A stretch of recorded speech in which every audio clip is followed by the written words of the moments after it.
If you're into lightweight hiking, you are going to love the Spark sleeping bag from Sea to Summit. I've got 3 of them in front of me here, but there's a total of 5 in the range and I've got a lot of information to get through, so let's get started. Hit it.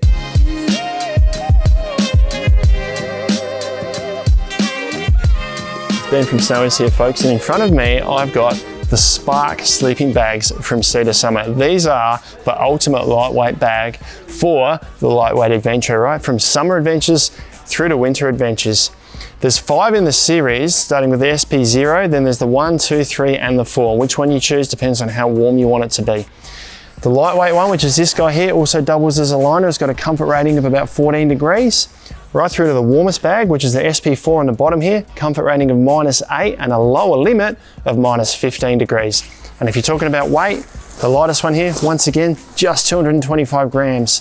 And the heaviest one, still under a kilogram at 985 grams. And when you buy your bag, they come in a storage sack like this. There's 2 different sizes. The smaller one, the 0, 1 and the 2 come in a small storage sack like this, whereas the 3 and the 4 come in a storage sack like this. And inside, you'll also get a stuff sack. And in the case, once again, of the smaller ones, the SP1, this tiny little stuff sack here, you get your down certificate, which is going to tell you the actual loft of the down that's inside your bag. Usually it rates to much higher than the advertised level of the down. And in the bigger bags, you do actually get a compression sack, so you can stuff it in and squash it all down. So that's actually got compression straps on the side. Now, in terms of the sizes that the bags come in, being 5 in the series, they're all a little bit different, so bear with me while I try and explain it. I'll start with the SP0, the one which I don't have here, in the SP2. Now, these all share the same dimensions, all available in regular and long lengths, with regular being suitable for up to 183 centimeters and the long up to 198 centimeters. Now, the long version of each also offers a little bit of extra width than the regular. Then you've got the SP3, which I don't have, and the SP4, which is this guy here. They share the same dimensions as well. Also available in regular and long for 183 and 198 centimeter users, but these are expedition sizing, so they actually offer extra width again over the top of these bags to allow for a bit of extra clothing to be worn inside the bag. And just looking at the fabrics here, some I've used in the Spark series here, these are made with weight in mind. They're made to be ultra lightweight. So this exterior here is a 10 denier nylon. Underneath here is an 850 loft ultra dry goose down. Now it's got the ultra dry is a nano treatment. It's all but eliminated the effects that moisture has had on down in the past. And the lining inside here is a really lightweight 7 denier nylon. It's got a nice soft sort of silky touch to it. Now, while we're inside the bags, I want to talk about the features that you've got in there with regards to draft tubes and the likes. Now, they're all a little bit different, being 5 in the range. So starting with the SP0 and the SP1. Now, these guys don't have a draft tube down the side. They don't have a neck muff. The SP1 does have a bigger hood, or does have a hood, whereas the SP0 doesn't. But they're made to be fairly simple, lightweight bags. Once you get up to the SP2, you start to get a few extra features. So inside this bag here, you have got a lightweight anti-snag feature along the zip here. You do get a draft tube along the zipper as well. You don't have a neck muff at the back of the neck here, but there is an oversized collar around the hood here to stop a bit of draft. And then when you get up to the SP3 and the SP4, you get all the features. So inside this guy here, you get your anti-snag along the side of the zip here. You get your draft tube that runs right along the zip, which goes right to the foot. Now the SP4 has got a rear neck muff that's not on the SP3 though, but you do get on both models a large collar that runs around the back and the top of the hood here. So the features inside, there's still a lot more to go through. I want to talk about the general construction of each one. So let's start with the SP0. Now, to try and explain the differences in construction with these bags, firstly I just want to explain the difference between box and sewn through construction. Sewn through means that the outer layer of the bag and the inner layer of the bag actually pinch together at certain points to create pockets of down like this. So where this stitch is, it's the same stitch on the inside. Whereas box construction doesn't allow that to happen. This inner layer here and this outer layer here actually has a little baffle in between. So the outer layer and the inner layer never actually meet. That's a much more efficient way of making the bag because there's no cold spots where the fabric pinches together.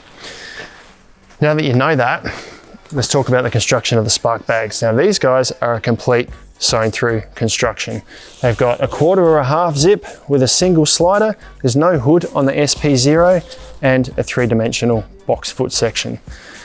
The SP1 is the same construction as the SP 2, which is this guy here, in terms of it's got vertical baffles here and horizontal baffles here, and the SP1's also completely a sewn through construction. It's got a hood with a half zip and a single slider. Now the SP2, which is this guy here, has a combination of box and sewn through construction.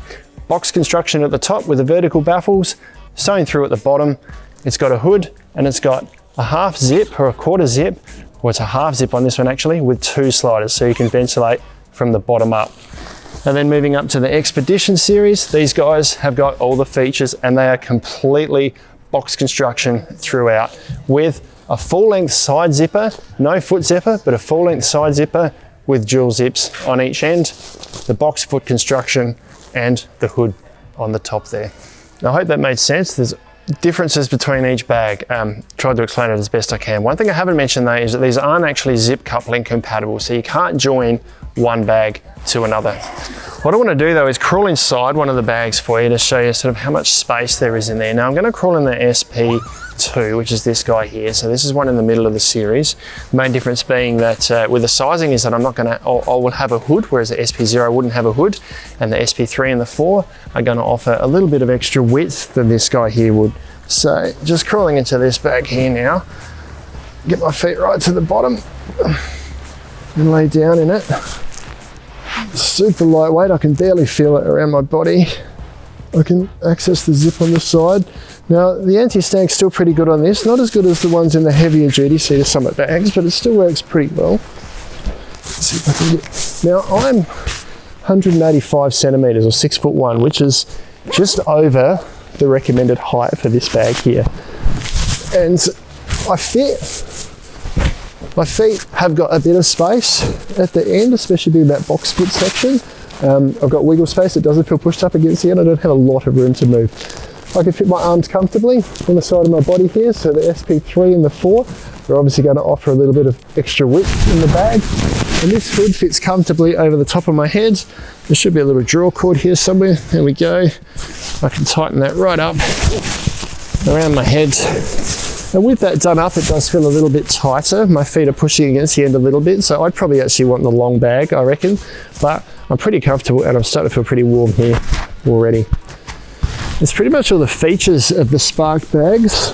Well, I hope that made sense. One last thing I do want to do for you though is pack them up in their bags. So I'm going to pack all 3 of these up because the sizes range from really tiny through to only marginally bigger. So give me a second, I'm going to stuff them all in the bag and show you what they look like. When you're packing your down bag, especially these lightweight Spark bags, being lightweight fabrics, you just want to be gentle with them.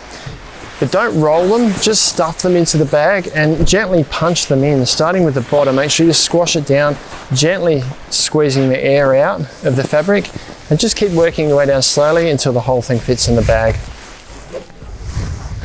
Now that was relatively easy. Probably the hardest bag to pack was actually the smallest SP0, this one here, because you've just got your fingers to use. That doesn't come with a compression sack though, but these ones here, you can squash them down a bit more with a compression sack, so you can work your way around. That's reasonably firm there now. And the SP1 squashes down a little bit more. There you go, you could probably get a bit more out of those. But just as a reference, I have a Nalgene bottle here. So this is the SP0, which is marginally smaller than a Nalgene bottle. The SP2, this guy here, marginally larger than a Nalgene bottle. And the SP4, which is the Expedition bag, is probably 2 to 3 times the size of a Nalgene bottle. But guys, the Spark sleeping bag is an awesome option for any lightweight adventure in just about any climate. And you can grab them online at snowies.com.au at our lowest prices every day. And if you thought that was useful, subscribe to our channel for all of our latest information. Let us know if you've got any comments down below, or head here for our other Cedar Summit sleeping bag videos.